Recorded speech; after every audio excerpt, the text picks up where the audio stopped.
सारी सृष्टि के मालिक अनुग्रहकारी परमेश्वर के मीठे नाम में सभी को शालोम। पिछले दिन हमने सर्वाइवर सिंड्रोम से पीड़ित श्रीमती अयूब को देखा। इस परिवार को परमेश्वर ने पूर्व काल से ज्यादा पिछले काल में आशीषित किया। आज की हमारी नायिका अपने पिता की लाडली और इकलौती संतान है। अपने भविष्य के बारे में कई ख्वाब बुन रखे हैं इसने। यह सपनों की मल्लिका अपने पिता के साथ मिस्पा में रहती है।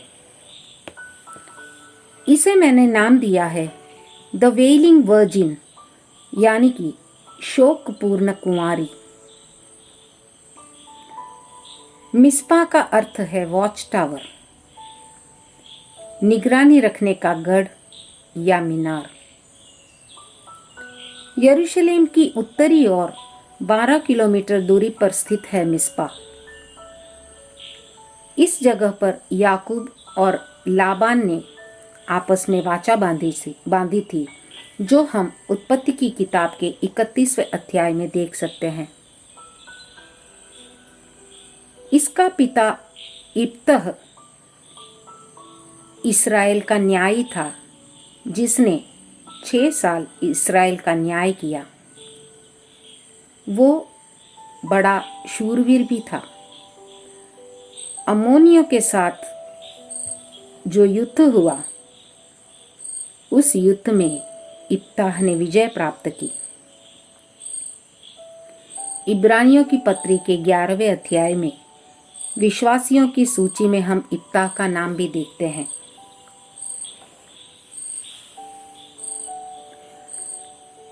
हमारी सपनों की राजकुमारी कैसे शोकपूर्ण कुमारी बनी, आइए हम न्यायों की किताब 11वें अध्याय की 30 से लेकर 40 तक की आयत पर एक नजर डालते हैं। उसकी तीसरी आयत, इब्तह यहोवा से मन्नत मांगता है, जो इस प्रकार है, यहोवा, यदि तू निसंदेह अम्मोनियों के मेरे हाथ में कर देगा, जब मैं कुशल के साथ अम्मोनियों के पास से लौट आऊं, तब जो कोई मेरे भेंट के लिए मेरे घर के द्वार से निकले, वह यहोवा का ठहराएगा, और मैं उसे होम बलि करके चढ़ाऊंगा। यहोवा की मदद से अम्मोनियों को इब्ताह ने हरा दिया और उनके 20 नगर जीत लिए। विजयी इब्ताह घर आकर अपनी बेटी से यह खुशी बांटने का इंतजार कर रहा है। उसी तरह बेटी भी विजयी पिता का स्वागत करने, पिता को गले लगाने बेचैन है। बेटी ने शायद घर के सभी नौकरों को सूचना दी कि सबसे पहले मैं बधाई दूंगी। उस जमाने में डफ बजाकर नाचते हुए विजयियों का स्वागत करने की प्रथा थी, जहां पर स्त्रियां डफ बजाकर नाचती हुई निकलती थी। यह हम निर्गमन की किताब 15वें अध्याय में देख सकते हैं, जहां पर मरियम और कुछ स्त्रियां डफ लेकर नाच रही थी।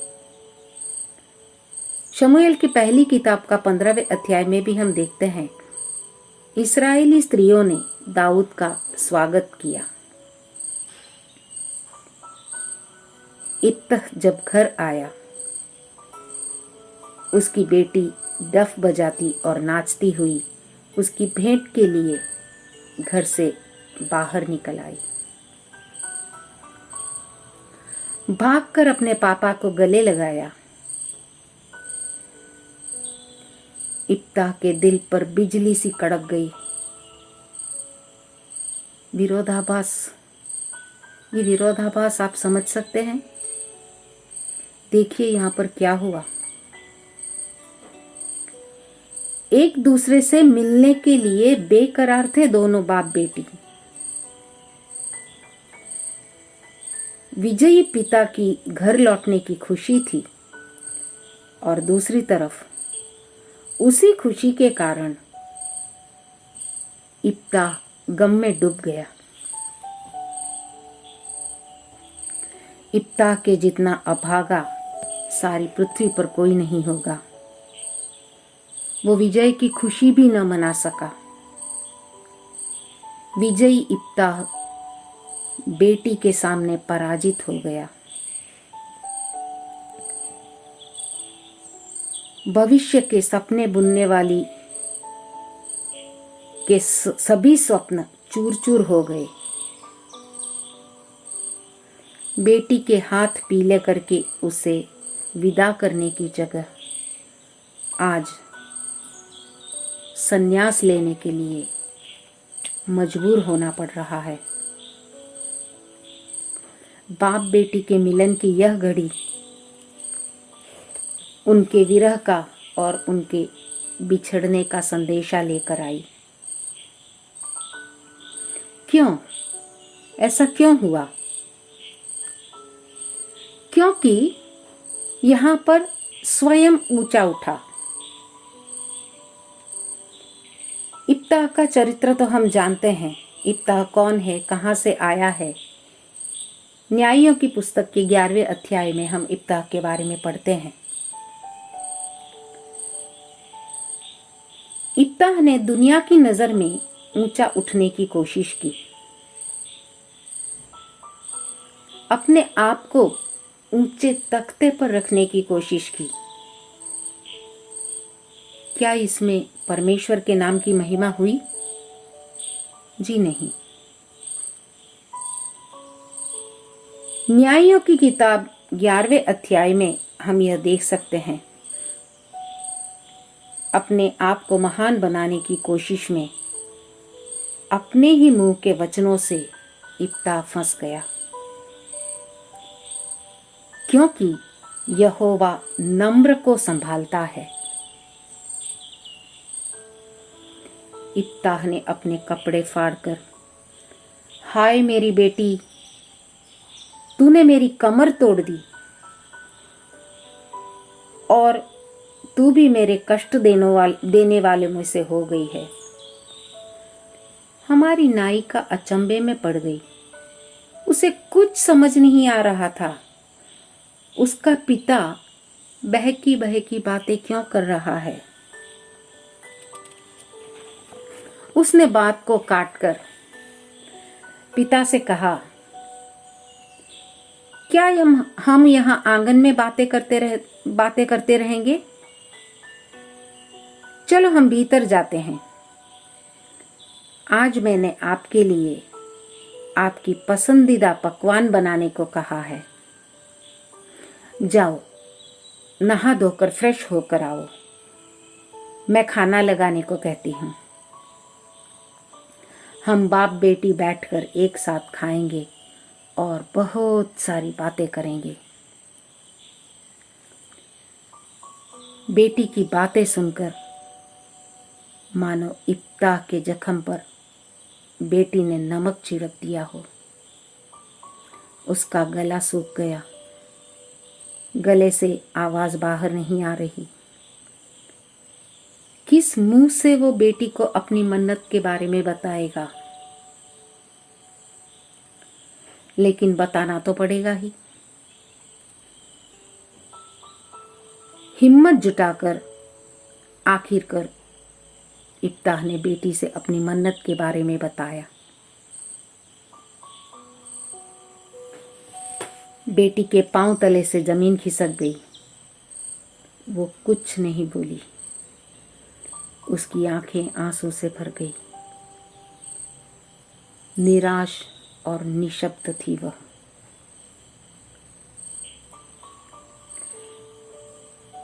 उसके दिल के पर्दे पर उसके सपने एक एक करके दौड़ने लगे। लेकिन वह अपने सपनों से ज्यादा अपने पापा को प्यार करती थी। वह एक आज्ञाकारी, परमेश्वर का भय मानने वाली नम्र लड़की थी। उसने पिता से सिर्फ एक ही विनती की। वो विनती इस प्रकार थी कि उसे अपने सहेलियों समेत 2 महीने पहाड़ों पर अपनी कुंवारीपन का शोक मनाने भेजा जाए। वो ऐसा कुछ भी नहीं करेगी जिससे उसके पिता का नाम दोषित हो और परमेश्वर का अपमान हो। धन्य है वो पिता जिसने ऐसी बेटी पाई है। इस घटना से हमें क्या सीख मिलती है? यह घटना हमें सिखाती है आज्ञाकारिता। अपनी इच्छाओं को प्राधान्य न देते हुए अपने पिता की मन्नत को पूरा करना उसने उचित समझा। दूसरा, माता पिता का आदर करना। भले माता पिता हमारी नज़र में गलत हो, हमसे कम पढ़े लिखे हो, व्यवहार का भी उन्हें शायद कम ज्ञान हो, लेकिन उनका आदर करना हमारा कर्तव्य है। माता पिता का आदर करना प्रतिज्ञा के साथ की पहली आज्ञा है। तीसरा, मन्नत पूरी करती है। मन्नत उसने नहीं मांगी थी। जो मन्नत उसने नहीं मांगी वो उसे पूरी करने की कोई जरूरत नहीं है। लेकिन यहाँ पर बात उस पर आकर अटक गई है, क्योंकि वो घर से बाहर आई थी और पिता की मन्नत भी कुछ ऐसी थी। अपने पिता के लिए गांव वालों के सामने, परमेश्वर की निगाह में वह कोई गलती करना नहीं चाहती थी, क्योंकि वह परमेश्वर का भय मानने वाली थी। मन्नत के बारे में व्यवस्था विवरण की किताब 23वें अध्याय में और सबोपदेशक की किताब 5वें अध्याय में उसके 4 और 5वें वचन में हम देख सकते हैं। चौथी बात, कुंवारी होने का विलाप करती है। इब्रानी लड़कियों का कुंवारी रहना या बांझ रहना श्राप माना जाता था, अपमान के तुल्य था। इब्रानी जनता मसीहा का इंतजार कर रही है। क्या पता किस कन्या की कोख से मसीहा का जन्म हो। वो सौभाग्य प्राप्त करने की इच्छा हर एक इब्रानी कुंवारी रखती थी। यही सपना हमारी नायिका ने भी देखा था। उसका आग्रह था कि उसकी कोख से मसीहा जन्म ले। उसका आग्रह, भविष्य की संभावनाएं, उसको मिलने वाली भाग्य पदवी, सब कुछ उसको नष्ट हुआ। शायद उसके वंश में, उसके उदर में मसीहा जन्म लेता। विलाप का समय खत्म होते ही उसने ब्रह्मचर्य या सन्यासिनी का वेश धारण किया। संसार की मोह माया को छोड़ दिया। प्रार्थना में, सुवार्ता प्रचार में, कारुण्य प्रवृत्ति में उसने अपना शेष जीवन बिताया।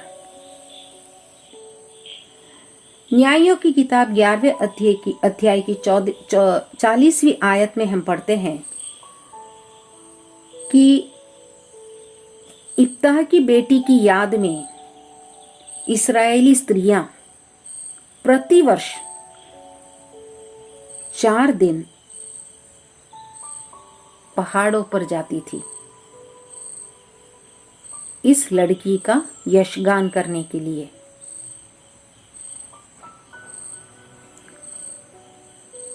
इब्ताह के साथ का स्नेह और आदर जो बर्ताव हमने यहाँ पर देखा वह परमेश्वर के प्रेम को दर्शाता है। परमेश्वर ने भी हमें ऐसे ही निस्वार्थ प्रेम किया, बिना किसी गलती के,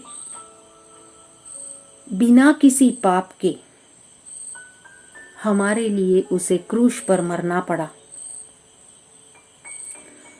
पुत्र की आज्ञाकारिता हम क्रूस पर देख सकते हैं। परमेश्वर से हमने कितने वायदे किए हैं, कितनी मन्नतें भी मानी हैं। क्या हमारे विश्वास में हम खरे उठे हैं? हमारे किए गए वायदे, हमारी मन्नतें क्या हमने पूरी की है? अगर ऐसा करने में कोई खोट रह गई हो तो आज इस वक्त पश्चाताप करें, अपनी गलतियों का इजहार करें और अपने वायदे को पूरा करें। ऐसा करने में परमेश्वर हमारी सहायता करे। पूरे मन से, पूरे प्राण से, पूरे हृदय से और शक्ति से और पूरी बुद्धि से हमें परमेश्वर से प्रेम रखना है। ऐसा प्रेम रखने में परमेश्वर हमारी मदद करे। परमेश्वर के नाम की महिमा हो। आमीन।